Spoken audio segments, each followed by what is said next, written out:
국회의장님, 그리고 선배 동료 의원 여러분, 국무총리를 비롯한 국무위원 여러분, 수원 권선 영통 출신 더불어민주당 김진표 의원입니다. 이번 추석 민심은 한마디로 불안 그 자체였습니다. 먹고 살 걱정하랴, 노후 걱정하랴, 민생 불안. 원전 밀집 지역 인근에서 발생한 지진으로 인한 안전 불안. 김정은이 무모한 핵실험으로 인한 안보 불안까지 겹쳐서 국민들의 걱정이 참으로 컸습니다. 한반도 정세가 불안해지면 외국 자본이 다 빠져나가지 않을까, 코리아 디스카운트를 걱정하는 분들도 계셨습니다. 안보가 튼튼해야만 경제도 튼튼할 수 있습니다. 방금 전 결의안이 의결되었습니다만 다시 한번 북한 김정은에게 강력히 경고합니다. 북한의 핵과 미사일 도박만으로는 고립과 자멸을 자초할 뿐 결코 체제 안정을 보장받지 못한다는 것을 알아야 할 것입니다. 국방부 장관 나와 주십시오.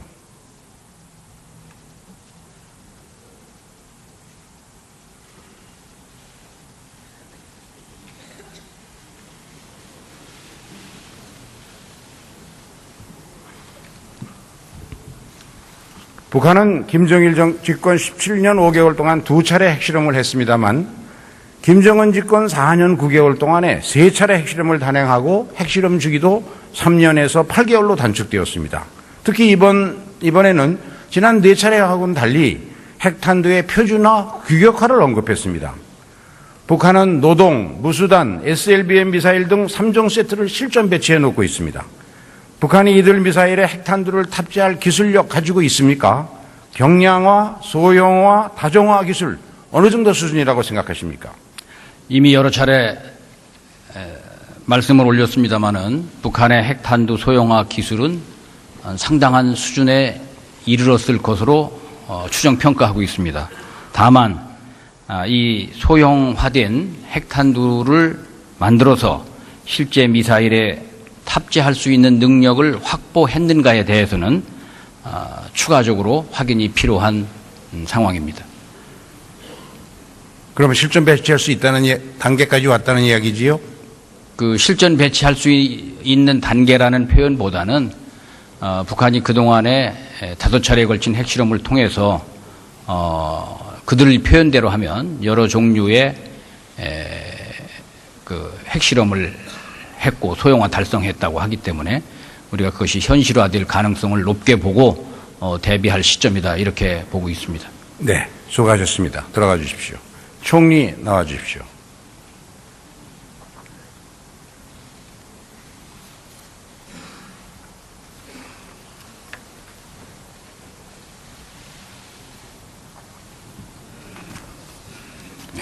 북한의 이번 핵실험은 예고된 수순이었습니다. 북한 정권 수립일 68주년인 9월 9일 9시에 맞춰서 김정은은 한국과 미국의 북핵 불용 의지를 비웃으면서 보란듯이 핵무장 마이웨이를 선언했습니다. 미국의 북한 전문 매체 38노스는 북한 핵실험에 앞서서 핵실험 징후를 포착했다고 보도했는데 우리 정부도 이를 사전에 포착했습니까? 지금 정부는 북한이 언제든지 핵실험을 할 수 있는 준비를 갖추고 있다. 이렇게 미국 당국과 함께 가치 평가를 하고 있습니다. 이래서 동향을 주시하고 있습니다. 그러면 동아시아 정상회의 참석을 위한 대통령의 라오스 방문 기간 동안에 합동참모본부 근무자 절반이 전투 휴무 상태였고 총리하고 통일부 장관이 모두 서울을 비웠다가 총각을 다퉈야 할 NSC가 핵실험 2시간 만에 지각 개최되었습니다. 이것을 어떻게 설명하시겠습니까?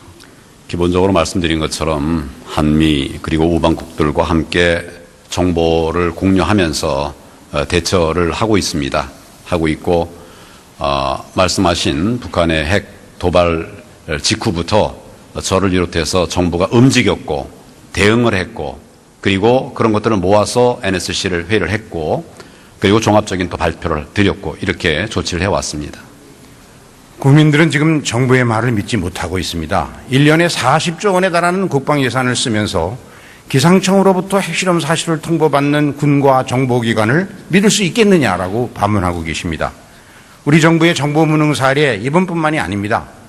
북한이 지난 4월 SLBM 수중 발사를 성공했을 때에도 국방부는 공중 점화 쇼를 한 것이나 마찬가지라고 폄하했다가 넉 달 뒤 추가 실험 때 그 입장을 바꿨습니다. 안보에 있어서 단 한 번의 정보 판단 착오도 돌이킬 수 없는 결과를 초래합니다. 정보당국의 대오각성을 촉구합니다. 총리 수고하셨습니다. 자리로 돌아가 주시고 국방장관 다시 나와 주시기 바랍니다.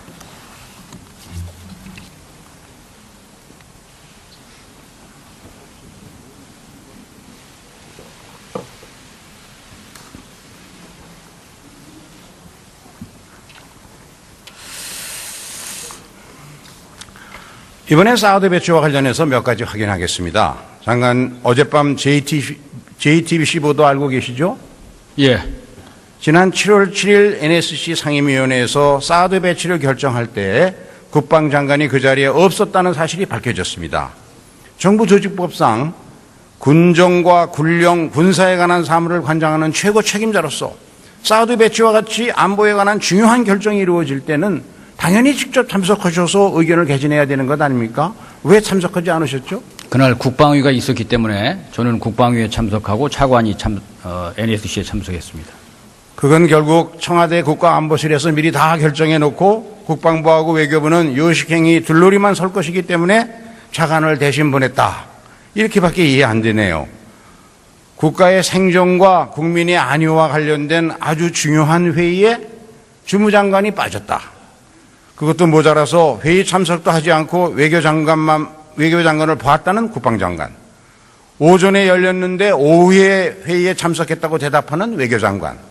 정식 멤버는 다 참석했다고 말하는 국가안보실장. 국민들은 결코 납득하지 못할 것입니다. 국민의 신뢰가 무너지면 나라가 바로 설 수 없습니다.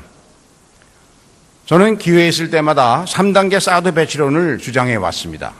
1단계로 평시에는 사드 기지만 구축해놓고 2단계로 K-리졸브 등 한미연합 훈련 시에 C-11 글로브 마스터 수송기 등을 통해서 사드 포대를 전개하는 훈련을 하고 3단계로 데프콘 3와 같은 공격 징후가 농후해질 때에는 사드 포대를 조기 전개하는 것입니다. 잠깐 최근에도 주일미군에 배치된 패트리엇 요격 미사일 1개 포대를 한국으로 전개하는 훈련이 있었습니다. 사드 3단계 배치론도 이처럼 실현 가능한 제3의 대안이 될 수 있다고 생각합니다. 지금까지 진지하게 검토한 적 있으십니까? 사드 배치와 관련해서 김 의원님께서 국방위에서도 같은 맥락의 질의를 주셨고 저희가 답변을 드렸습니다마는 그러한 3단계 배치론도 생각해 볼 수 있는 방안의 하나일 것입니다. 그러나 현재 저희 대한민국이 직면하고 있는 북한의 핵미사일 위협은 현실적이고 현존하는 명백한 것이기 때문에 그러한 단계적 배치보다는 사드를 직접 전개해서 배치하는 것이 우리의 대비 태세를 확고히 하는 지름길이라고 이렇게 평가하고 있습니다. 그렇지만 사드 3단계 배치론은 북한의 핵과 미사일 위협에 대처하기 위해서 우리로서는 어쩔 수 없이 사드 배치를 강행할 수밖에 없다. 결코 이것이 전략적 협력 동반자 관계인 중국을 겨냥한 게 아니다. 이렇게 분명히 해가지고 중국을 설득할 수 있고요. 동시에 중국의 북핵 제재 적극 동참을 유도해내려면 단계적 배치론으로 한 발 물러서야 한다고 미국을 설득하자는 게 제 주장의 핵심입니다. 국방장관 수고하셨습니다. 총리 다시 나와 주십시오.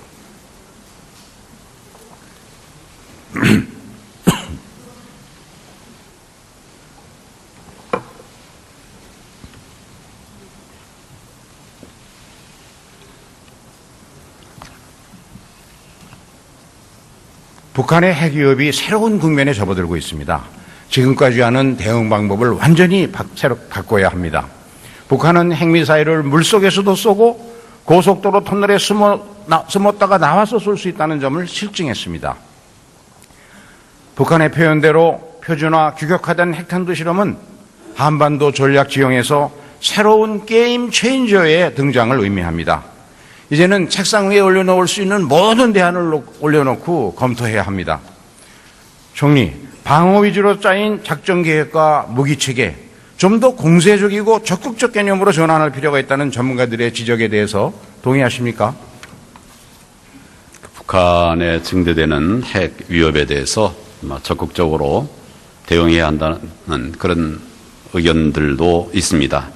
한미 양국은 북한의 도발과 또 침략으로부터 우리 대한민국을 방위하고 국민들을 지키기 위해서 한반도의 안정을 유지하기 위한 그런 방향으로 작전 계획들을 발전시켜 나가고 있습니다. 지금 발전시켜 나가는 과정이라는 점을 말씀을 드립니다. 네.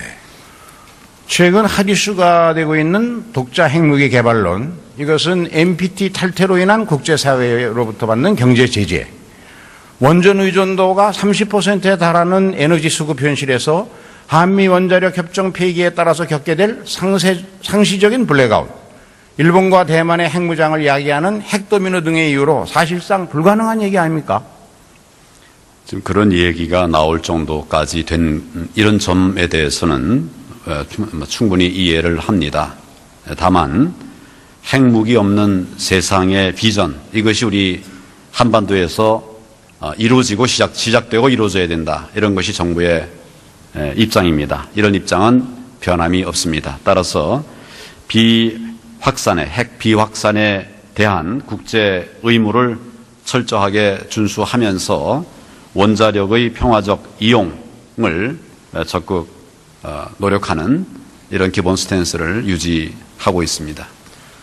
그렇지만 91년도 12월에 남북이 함께 발표한 한반도 비핵화 공동선언, 이게 이미 사실상 사문화된 상황에서 단계적으로 아주 한시적으로 조건부로 전술핵을 재배치하자는 것은 핵에는 핵으로 대응한다는 원칙을 가지고 북한에 대해서 확실하게 공포의 균형을 안겨주면서도 북한이 핵을 제거할 때까지만 한시적 조건부로 재배치하겠다는 것이므로 국민적 동의를 얻을 수 있다고 생각하는데 여기에 대한 의견은 어떠십니까?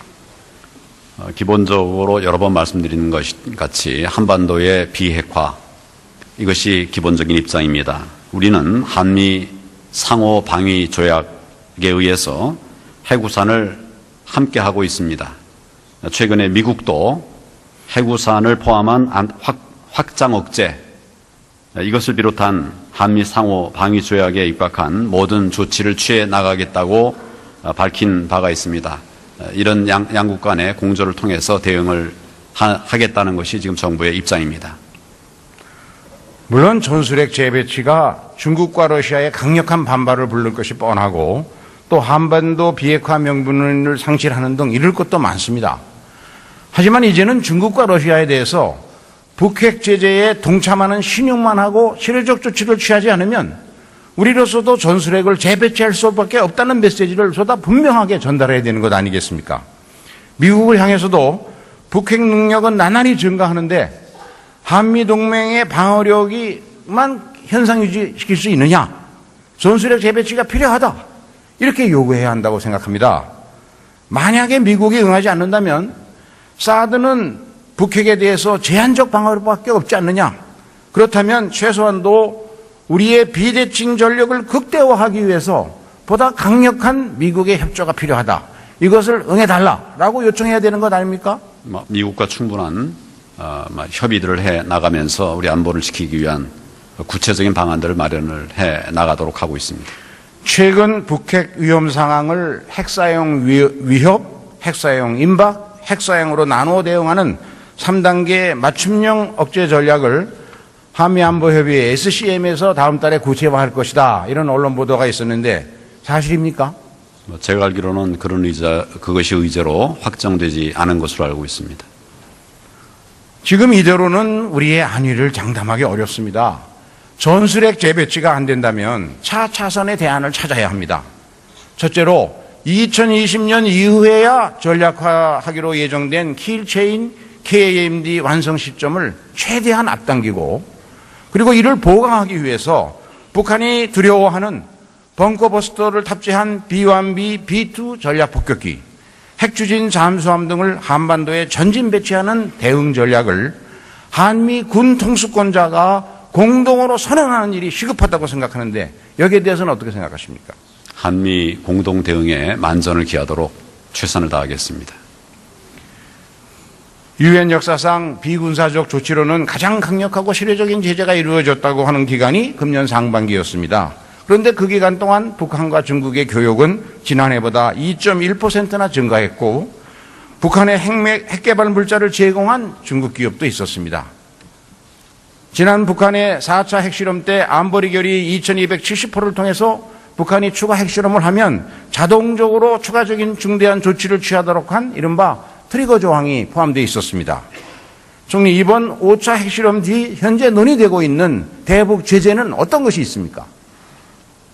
안보리 이사국 간의 협의가 지금 진행 중에 있어서 자세한 그런 말씀을 드리기는 어렵습니다만은 신규 결의에는 몇 가지 점들을 고려하면서 추진을 하고 있습니다. 기존의 제재 조치에 일부 틈새가 있었기 때문에 그 틈새를 제거하기 위한 노력, 예를 들면 민생과 관련된 이런 수출입 예외 조항이라든지 이런 부분들을 보완하는 것이 필요하다. 그리고 북한의 제재 대상을 확대하는 것이 필요하다. 개인과 단체들을 더 포함시켜야 된다. 이런 저희들이 생각을 가지고 있고, 그 외에도 북한과 거래를 하고 있는 제3국의 기업이나 은행, 정부에 대해서도 제재하는 것이 필요하지 않느냐 하는 이런 측면에서의 기타 신규 제재 조치 등에 대해서 검토가 가능할 것으로 보고 있고 국제사회에 이런 부분을 설명을 드리고 있습니다. 네. 뉴욕타임즈가 사설을 통해서 제재만으로는 대북 정책이 성공하기 어렵다. 사실상 북한과 협상을 촉구하고 나섰습니다. 북한을 봉쇄 압박하는 평화 지키기 전략, 이 시점에서 굉장히 강화되고 중요합니다. 그러나 이것만 고집해서는 안 됩니다. 적극적인 평화 만들기 전략도 함께 병행해야 된다고 생각합니다. 왜냐하면 지난 20년 동안 미국과 북한은 북한의 NPT 탈퇴, 미사일 핵실험 등 위기 때마다 북한의 벼랑 끝 전술, 북미 회담, 합의, 약속 불이행, 다시 위기 고조, 이 패턴을 반복해 왔습니다. 이번 연말 미국 대선이 끝나고 어떤 정권이 들어서더라도 틀림없이 북미 대화하게 될 겁니다. 이 경우 우리가 좀 더 주도적이고 대담한 전략을 제시해야 된다고 생각합니다. 북미 대화와 함께 사자회담을 통해서 좀 더 주도적인 전략, 예를 들면 궁극적으로 북핵 폐기와 함께 평화협정을 체결하되 주한미군 주둔을 일정 기간 보장받아내는 이러한 전략을 제시할 그런 생각 없으십니까? 의원님 너무 잘 아시다시피 대북 전략으로서는 대화, 교류, 그리고 제재 이런 여러 수단들이 있겠습니다. 그리고 그런 여러 수단들을 그동안 정부는 추진해 왔습니다. 다만 지금처럼 북한이 핵 개발에 매진하면서 비핵화와는 정반대의 길을 가고 있는 이런 상황에서 대화를 하더라도 오히려 북한의 핵무기를 개발할 수 있는 시간만 벌어주는 결과가 될 상황으로 저희는 분석을 하고 있습니다. 따라서 지금은 대화나 교류보다는 제재를 통해서 북한이 핵을 포기하도록 그렇게 해야 된다고 생각을 하면서 국제사회와 함께 핵으로는 안전보장 또 경제 발전이 불가능하고 비핵화 외에는 다른 출로가 없다. 이런 것을 북한에 분명하게 인지할 수 있도록 깨달을 수 있도록 집중적이고 전방위적인 제재 압박을 해야 되는 그런 단계다. 전략적으로는 제재 단계다. 이런 점을 말씀을 드립니다. 네. 다른 나라에게는 북핵 문제가 어떤 전략의 균형을 유지하는 현상 유지 전략으로 대개 결론을 내릴 수 있는 그런 문제지만 우리나라에게는 생존이 걸린 아주 숙명적 과제입니다. 지금 북한의 변화를 기대하기 어려운 게 현실이지만 그럴수록 30대 1의 남북 경제력 격차 이런 것들을 최대로 활용한 보다 담대한 리더십, 창의적 접근이 필요하다고 생각합니다. 우선 당장 수혜를 입은 북한 주민들을 위해서 종교단체 등을 통한 의약품의 인도적 지원, 이것을 남북관계 개선의 마중물로 활용할 수 있지 않겠습니까? 북핵 제재와는 별도로 최소한의 인도적 지원을 해주는 것이 북한 문제 해결에 있어서 새로운 접근으로서 필요하다는 것이지요. 여기에 대한 의견 다시 한번 말씀해 주시죠. 의원님 말씀에도 공감할 수 있는 부분이 있습니다만은 지금 수해가 난 상황에서도 북한에서는 핵실험을 감행을 했습니다. 이것을 외면한 채 제4차, 5차 핵실험을 감행하고 있는 이런 김정은 정권의 잘못된 태도를 지적하지 않을 수가 없습니다. 북한은 막대한 비용과 노력을 핵무기 등 대량 살상무기 개발에 쓸 것이 아니라 의원님 지금 말씀하신 수해 피해 지역의 복구, 지원 여기에 써야 될 것이 아닌가 이런 생각을 하고 정부로서는 이런 북한의 정권의 태도의 변화 이것을 이끌어가기 위한 노력을 계속해 나가도록 하겠습니다. 물론 현재의 상황에서 대북 압박 더 강화돼야 하고 반드시 필요합니다. 하지만 이 문제의 근본적이고 마지막 해결은 대화와 협상일 수밖에 없습니다. 총리 수고하셨습니다. 자리로 돌아가 주십시오.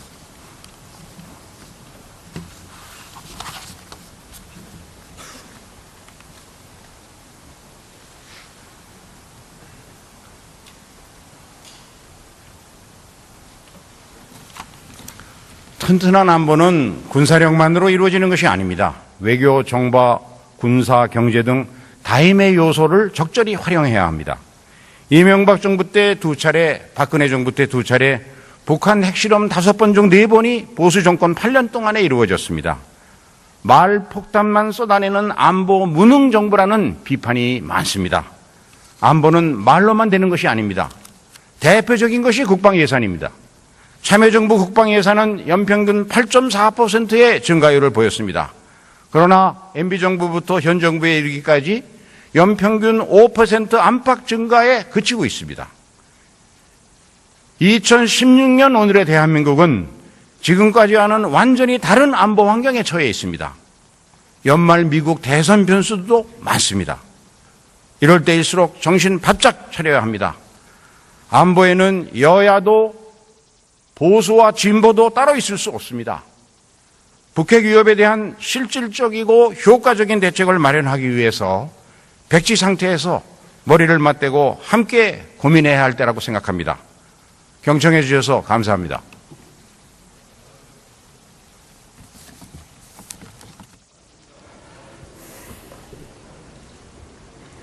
네, 김진표 의원 수고하셨습니다.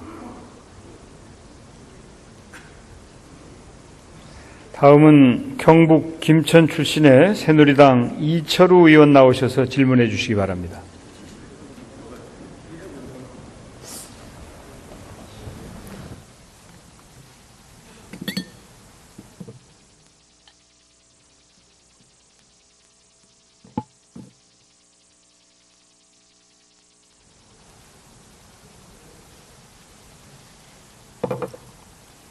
예, 존경하는 정세균 국회의장님과 선배 동료 의원 여러분, 그리고 한교안 총리를 비롯한 국민의원 여러분, 경상북도 김천 출신 이철우 의원입니다.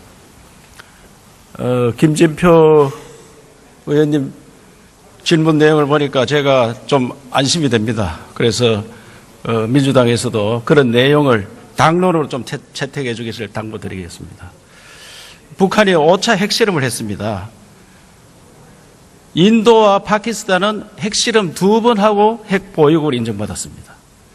핵을 가진 나라, 지금 우리가 40배 경제력이 커도 우리보다 40배 적은 사람한테 끌려다니고 무릎을 꿇어야 할 그런 상황입니다. 이것을 어떻게 극복해야 되겠습니까?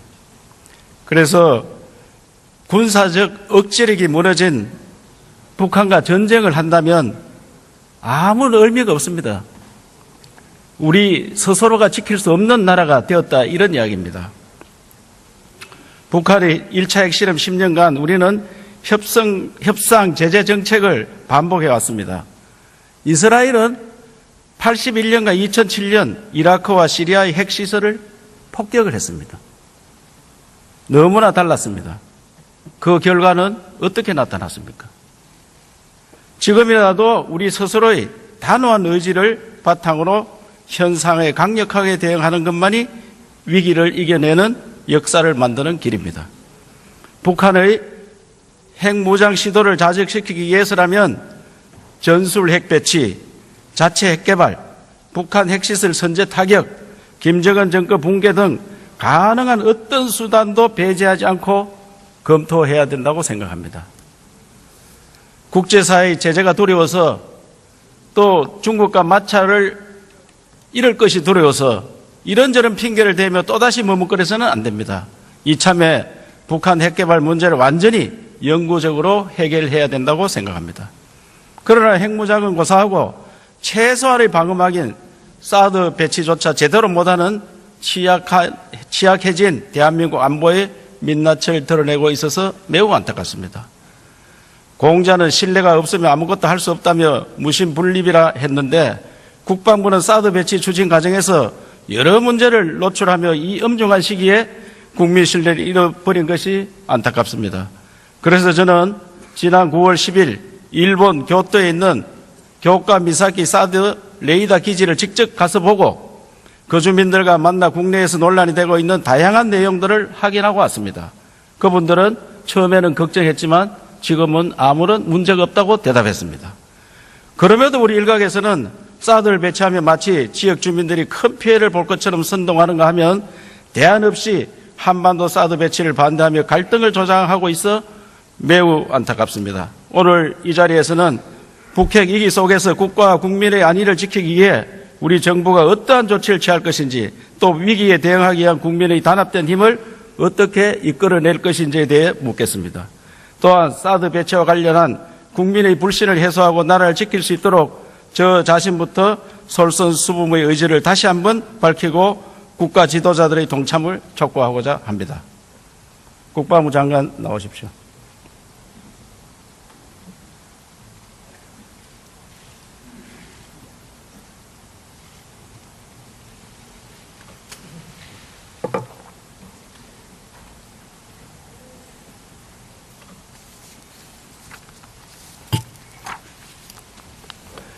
장관님, 우리 북한 핵이 있는 상황에서 북한과 우리가 전쟁을 한다면 어떻게 되겠습니까?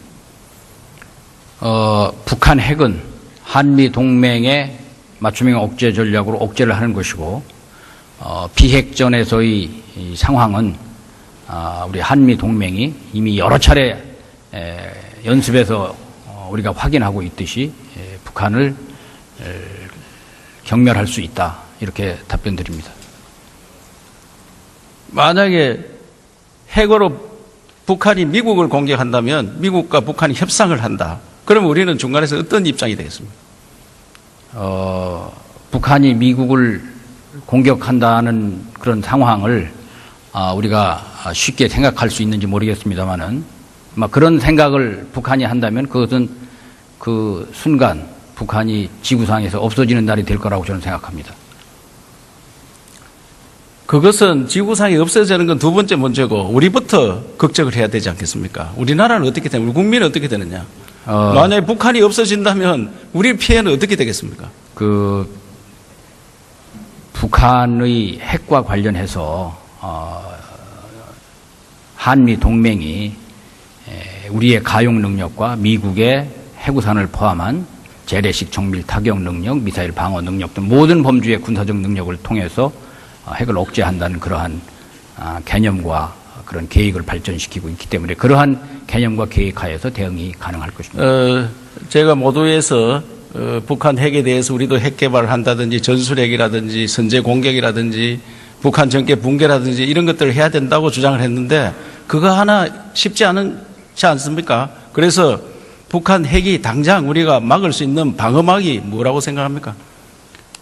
우리는 지금까지 여러 차례 답변 드렸습니다만은 우리의 동맹의 군사적 능력 또 그리고 여기 정치, 정보, 외교, 경제 이러한 능력을 포함해서 북한 핵을 억제하는 것입니다.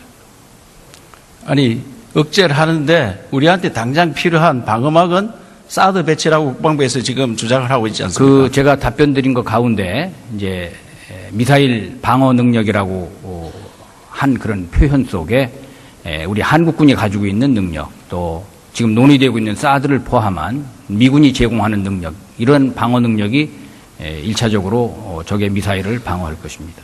그래서 지금 국방부에서는 고고도 미사일 방어 체계의 사드를 지금 도입하려고 하고 있잖아요. 하면서 정부에서 어떻게 설명이 잘못되어서 지금 지역에서는 사드가 들어오면은 지역이 망하는 것처럼, 또 사람이 살 수 없는 지역, 황폐화되고 사막화된다는 이런 이야기를 하면서 사드를 적극적으로 반대하고 있는 운동이 일어나고 걸 알고 계시죠? 예, 잘 알고 있습니다. 그래서 사드 배치를 하는 데 있어서 성주가 최적지다 이렇게 발표를 했다가 우리 총리님하고 장관님이 가서 지역민들이 반발에 부딪혀서 다시 3지역을 검토하고 있는 걸로 알고 있습니다. 3지역을 검토하면서 지금 결정이 되었습니까? 아직 결정이 되지 않았습니까? 아직 결정된 바가 없고 그 3개 지역에 대한 부지 평가 결과를 종합하는 그런 과정에 있습니다. 그래서 지금 성주에 있는 성산포대에 있는 현재 레이더와 사드 레이더가 큰 차이가 있습니까? 현재 그 포대에 있는 레이더는 적 항공기 식별 및 요격을 위한 기능을 하는 레이더입니다. 한 50년가량 유지하고 있는 그런 레이더고, 새로이 주한미군이 전개하여 배치할 레이더는 적의 미사일을 요격하는 레이더입니다. 그래서 성능이라든지 이런 것에 차이가 있습니다만은 기본적으로 미사일 그 레이더에서 나오는 그런 전자파의 영향 이런 것들은 큰 차이는 없는 것으로 저희들이 파악하고 있습니다. 제가 알기로는 현재 있는 레이더, 그것은 중저고도 레이더고 지금은 고고도 레이더가 들어가기 때문에 오히려 이거는 전자파 영향이 적게 미치는 걸로 알고 있는데 그게 사실 아닙니까? 사드 레이더는 레이더의 그 X밴드 레이더를 주파수를 쓰기 때문에 그것이 더 직진성이 강해서 실제로 그 주변에 미치는 영향은 지금 성산포대에 쓰는 그런 레이더나 저희들이 실측을 해보면 큰 차이가 없었습니다. 그래서 큰 차이가 없는데 왜 거기서 물러서 나오느냐. 이게 국방부의 불신입니다.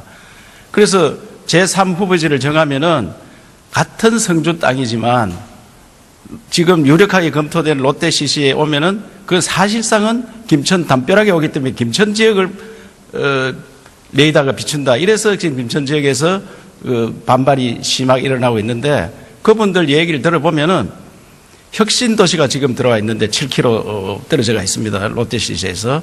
그 아주머니들이 혁신도시 공기업이 올 때 오고 싶어 왔는 것도 아니다. 그런데 애들을 어떻게 키우느냐. 10년, 20년이 지나면은 쉽게 하면 애들이 병이 생기고 장가도 못 가고 시집도 못 가고 이런 형태가 벌어진다면서 울부짖고 있습니다.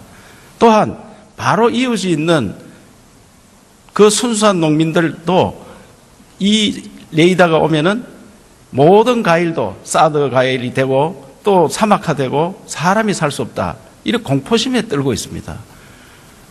이러한 공포심에 떨면서 현수막이 온 시내를 뒤덮고 있어서 정말 이런 사드는 괴물로 등장해가 있습니다. 그래서 보시면 알겠지만은 사드는 북한의 남한 공격을 막을 수 없다. 사드 운영금 수조는 국민의 혈세다. 사드 옆에서 아이 못 키운다. 그 다음에 사드 인정 안 되는 사드 적각 처리하라. 사드 포도다. 사드 자두다. 이렇게 막 현수막이 정말로 저거를 보면은 공포를 느낄 정도로 이렇게 돼가 있습니다. 여기에 대해서 설명을 좀 해 주십시오. 지금 의원님께서 제시하신 그 현수막의 내용 각각 하나하나가 과학적으로 전혀 사실이 아닌 것에 기초한 그런 내용입니다. 그래서 저희들이 성주가 됐든 김천이 됐건 지금 저러한 그 괴담 수준의 얘기들에 대해서 저것은 사실이 아니다.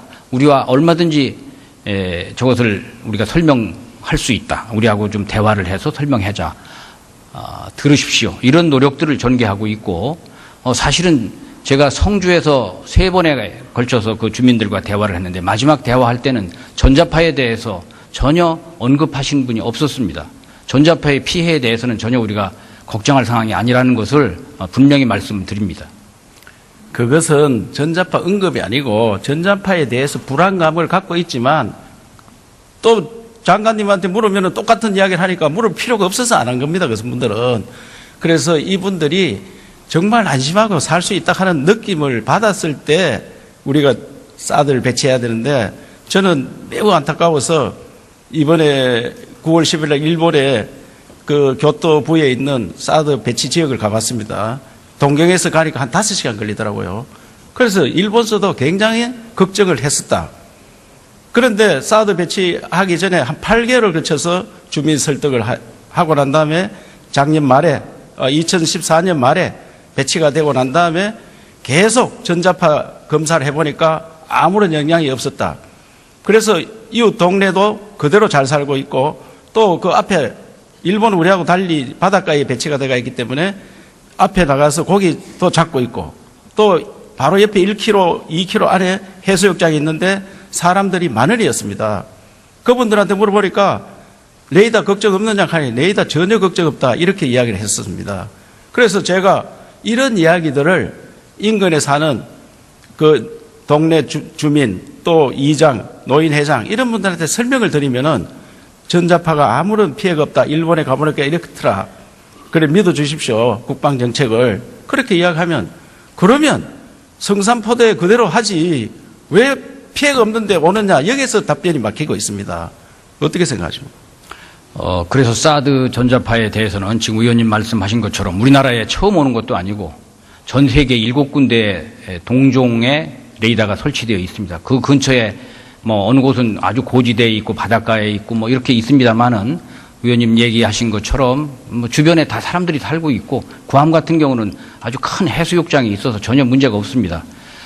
그러한 사실에 대해서 이 문제가 불거졌을 때 초기에는 뭐 여러 언론에서도 많은 그런 관심을 가지고 얘기를 했습니다만은 국방부가 실측을 해서 증명을 해보이고 또 구암도 가보고 이렇게 해서 전자파에 대해서는 전혀 더 이상 이제 문제를 삼지 않는데 지역에서는 이제 주민들께서 심리적으로 굉장한 그러한 그 공포심을 가지고 계셔서 현재까지 이런 상황이 전개되고 있습니다. 국방부가 그런 점에 대해서는 앞으로 더 노력을 할 것이고 다른 여러 가지 주민들이 안심하실 수 있는 그런 대책을 같이 협의해서 강구하도록 그렇게 하겠습니다. 지금 주민들께서는 국방부에서 아무리 설명해도 믿지 않습니다. 그래서 제가 오늘 장관님께 좀 솔선수범해서 우리 국민이 믿을 수 있도록 해야 된다는 그런 생각이 들어서 만약에 사드 배치 지역을 발표한다면 그 인근에 가장 가까운 지역에 지금 나라에서 정책 중에 전원마을을 하는 게 있습니다. 은퇴자 전원마을. 이런 정책들을 거기에서 포함해서 하면은 가까운 지역의 은퇴자 마을, 특히 군인 중에 레이더 부대, 포병부대 근무한 분들, 은퇴하신 분들이 정부에서 땅을 싸게 구입해서 기반시설을 해주면 집을 분양을 해도 싸게 할 수 있습니다. 그 전원마을에 살 수 있는 사람을 그 정부 차원에서 모집을 해서 들어가면 그 지역에 있는 사람들이 전문가들이 와서 사는구나. 그래서 안심을 할 수 있고 저는 인근 지역이 만약에 우리 김천 지역으로 성주 롯데시설 발표되면은 저는 아무리 설득해도 레이더 인체에 해롭지 않다 이래도 이해를 안 합니다. 그래서 저 스스로 그 지역에 들어가서 그 마을에 집을 구입해서 들어가 살려고 지금 생각을 하고 있습니다. 그래서 그런 마을을 조성하는데 국방부에서 앞장설 수 있습니까? 그 문제에 대해서는 국방부가 주도적으로 해야 될 문제인지 여러 가지 검토할 부분이 있다고 봅니다. 의원님께서 그런 필요성을 말씀하셨기 때문에 저희들이 검토를 한번 해보도록. 그 전원마을 말면 장관님도 은퇴하시면 거기 와서 사시겠다는 말씀을 좀 주시면은 국민들께서 많이 안심을 하실 거예요. 그 전자파와 관련해서 참 걱정을 많이 하셔서 제가 초기에 그 기지 안에 제가 가서 몇 시간이고 서서 한번 전자파가 위험하지 않다는 걸 보여드리겠다 하는 말씀도 드린 적이 있었고 제가 성주에서 대화를 할 때 어떤 젊은 부인께서 자기 집을 3달 동안 비워줄 테니 당신 여기 와서 살아라 하는 말씀을 해서 제가 그럴 용의가 있다고 답한 적도 있었습니다. 또 지금 말씀하신 대로 지금 이 의원님께서 뭐 만약에 김천 지역에 그러한 상황이 된다면 얼마든지 그럴 용의가 있음을 제가 답변드립니다. 저는 발표되자마자 그 지역 인근 마을에 빈집을 구해서 들어갈 그런 용기를 가지고 있습니다. 그래서 장관님도 솔선수범하는 이런 자세를 보여줘야지 국민이 단합할 수 있다고 생각합니다. 그리고 군부대 시설이라든지 연구소라든지 국방부에서 할 수 있는 역할을 그 지역에서 해 주시도록 당부드리겠습니다. 지금 국방부에서 할 수 있는 일 말씀하셨는데 그 지역에 있는 뭐 부대 어떤 이전 계획 같은 거 있을 때 그러한 주민들이 안심하시는 방향으로 저희들이 적극적으로 검토를 하도록 그렇게 하겠습니다. 예, 김천에 대대급 부대가 있는데 시내 한복판에 있어서 그걸 옮겨놓으려고 여러 번 부탁을 했거든요. 그래서 검토를 잘 해주시기 바랍니다. 예, 잘 적극적으로 검토하겠습니다. 예, 들어가십시오. 총리님 좀 나와주십시오.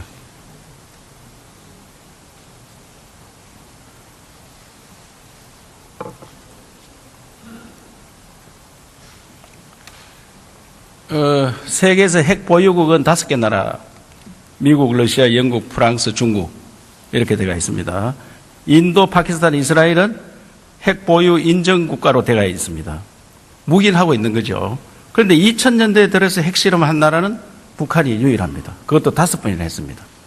인도와 파키스탄은 핵실험 2번 하고 핵 보유국이 됐습니다.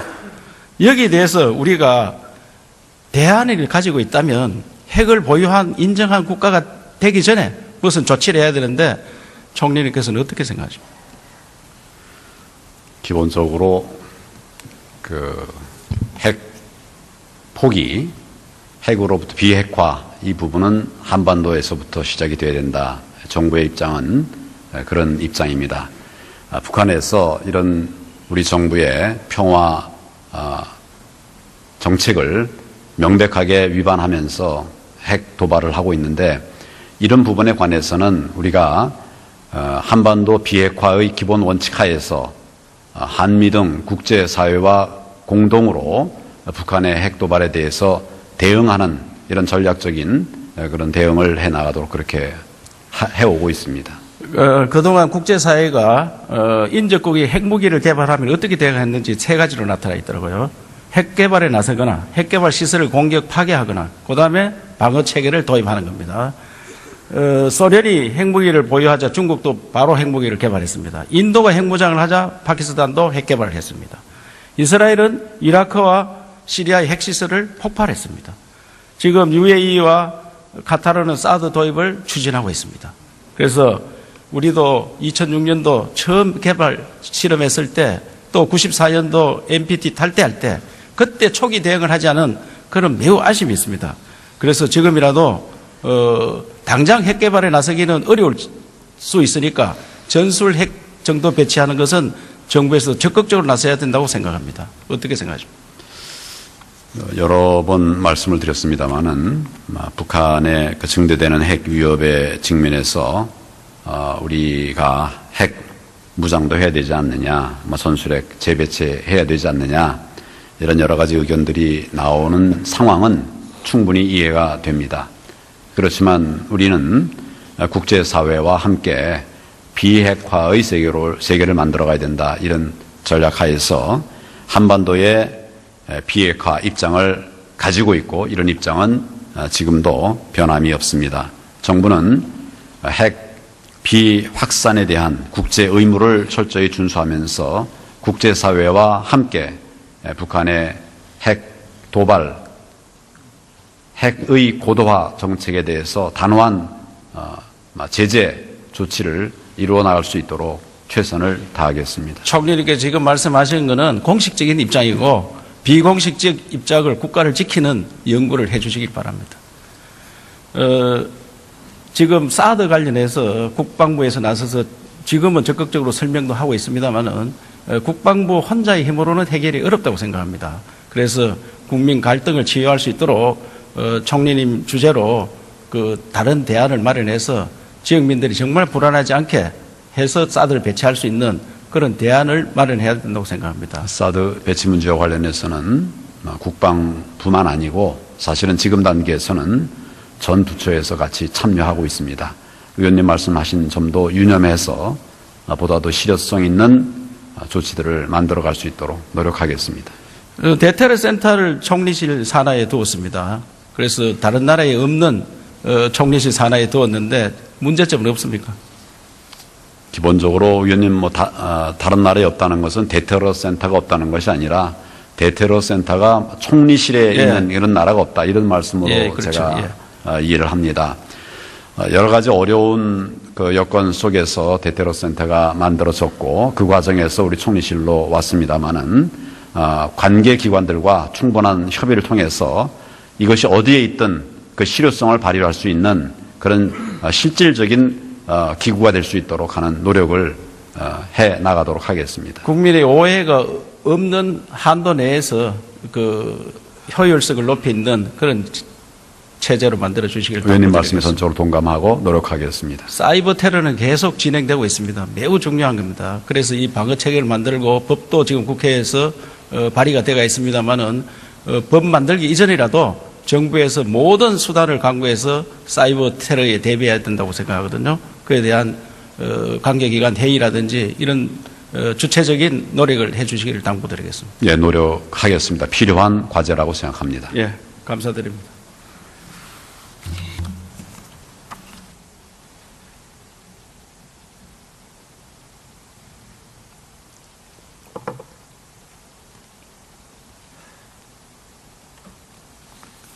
안위와 관련된 아주 중요한 회의에 주무장관이 빠졌다.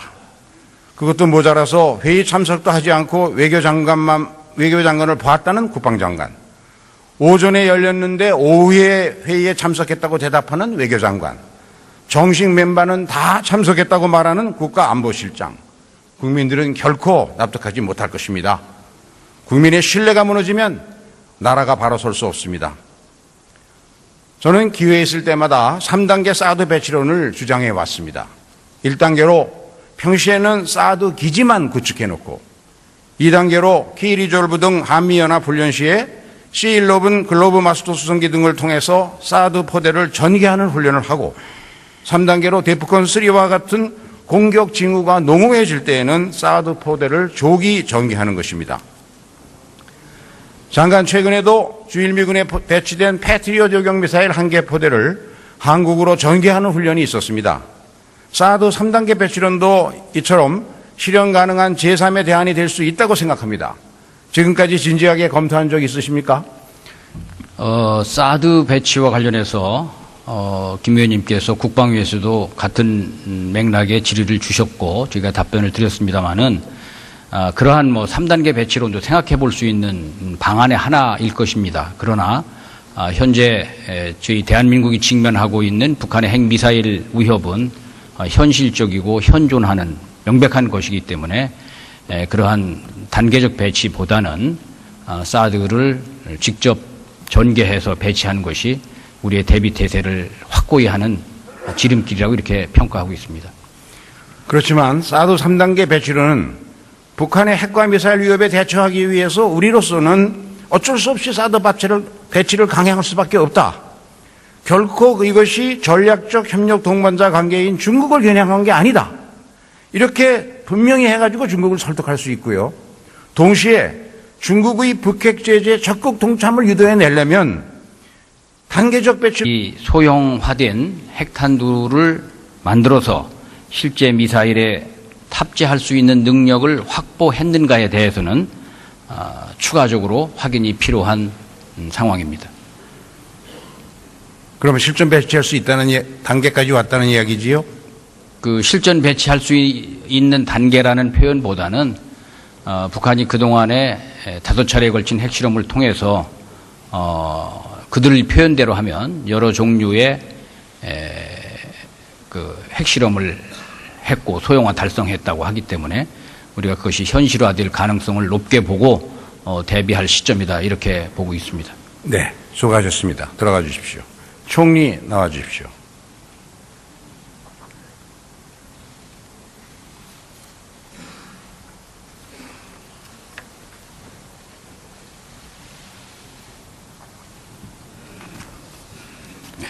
북한의 이번 핵실험은 예고된 수순이었습니다. 북한 정권 수립일 68주년인 9월 9일 9시에 맞춰서 김정은은 한국과 미국의 북핵 불용 의지를 비웃으면서 보란듯이 핵무장 마이웨이를 선언했습니다. 미국의 북한 전문 매체 38노스는 북한 핵실험에 앞서서 핵실험 징후를 포착했다고 보도했는데 우리 정부도 이를 사전에 포착했습니까? 지금 정부는 북한이 언제든지 핵실험을 할 수 있는 준비를 갖추고 있다. 이렇게 미국 당국과 함께 가치 평가를 하고 있습니다. 이래서 동향을 주시하고 있습니다. 그러면 동아시아 정상회의 참석을 위한 대통령의 라오스 방문 기간 동안에 합동참모본부 근무자 절반이 전투 휴무 상태였고 총리하고 통일부 장관이 모두 서울을 비웠다가 총각을 다퉈야 할 NSC가 핵실험 2시간 만에 지각 개최되었습니다. 이것을 어떻게 설명하시겠습니까? 기본적으로 말씀드린 것처럼 한미 그리고 우방국들과 함께 이런으로 한 발 물러서야 한다고 미국을 설득하자는 게 제 주장의 핵심입니다. 국방장관 수고하셨습니다. 총리 다시 나와 주십시오.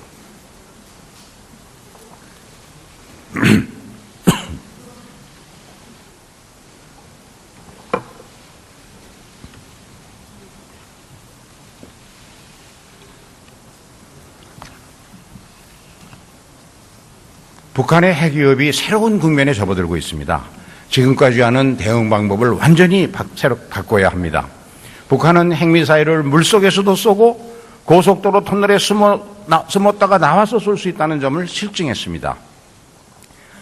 북한의 표현대로 표준화 규격화된 핵탄두 실험은 한반도 전략 지형에서 새로운 게임 체인저의 등장을 의미합니다.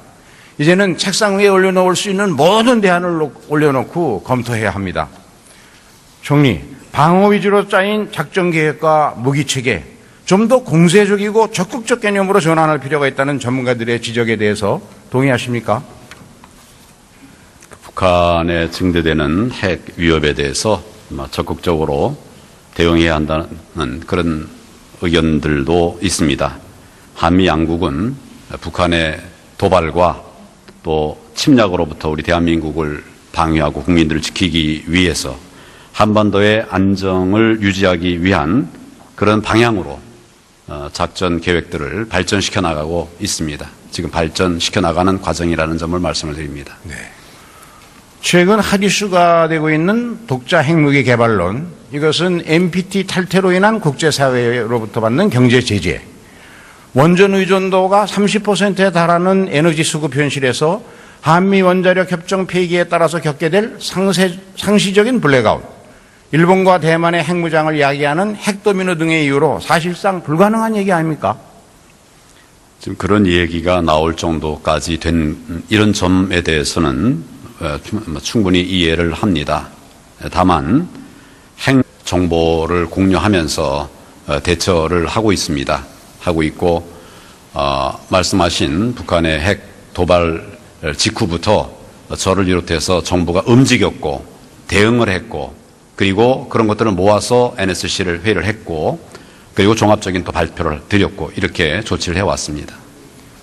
국민들은 지금 정부의 말을 믿지 못하고 있습니다. 1년에 40조 원에 달하는 국방 예산을 쓰면서 기상청으로부터 핵실험 사실을 통보받는 군과 정보기관을 믿을 수 있겠느냐라고 반문하고 계십니다. 우리 정부의 정보 무능 사례 이번뿐만이 아닙니다.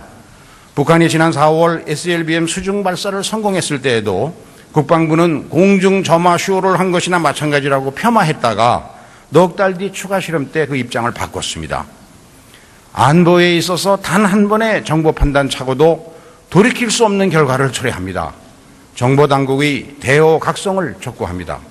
총리 수고하셨습니다. 자리로 돌아가 주시고 국방장관 다시 나와 주시기 바랍니다.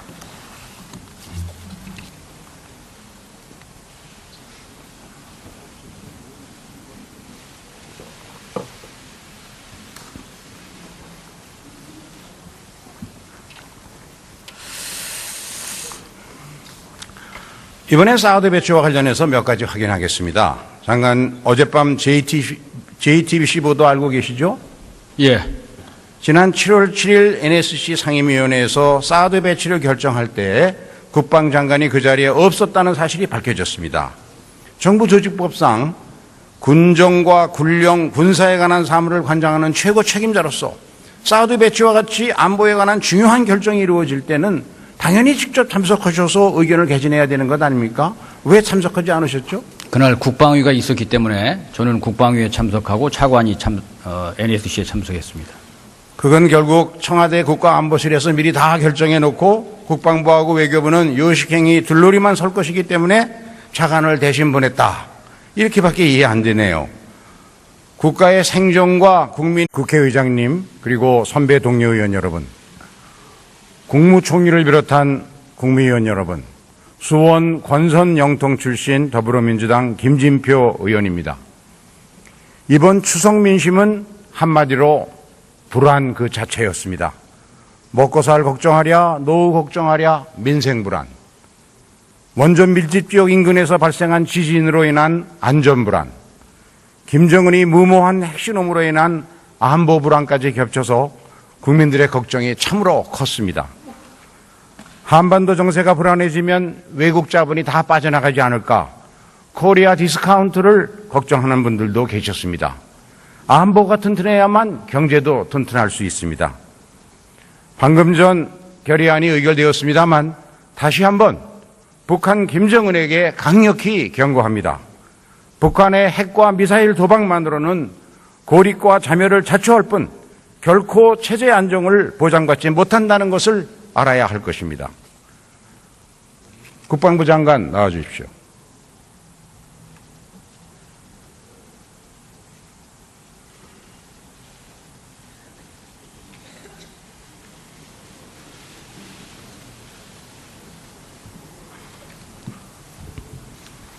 북한은 김정일 집권 17년 5개월 동안 2차례 핵실험을 했습니다만 김정은 집권 4년 9개월 동안에 3차례 핵실험을 단행하고 핵실험 주기도 3년에서 8개월로 단축되었습니다. 특히 이번에는 지난 4차례하고는 달리 핵탄두의 표준화, 규격화를 언급했습니다. 북한은 노동, 무수단, SLBM 미사일 등 3종 세트를 실전 배치해 놓고 있습니다. 북한이 이들 미사일에 핵탄두를 탑재할 기술력 가지고 있습니까? 경량화, 소형화, 다종화 기술 어느 정도 수준이라고 생각하십니까? 이미 여러 차례 말씀을 올렸습니다마는 북한의 핵탄두 소형화 기술은 상당한 수준에 이르렀을 것으로 추정 평가하고 있습니다. 다만 이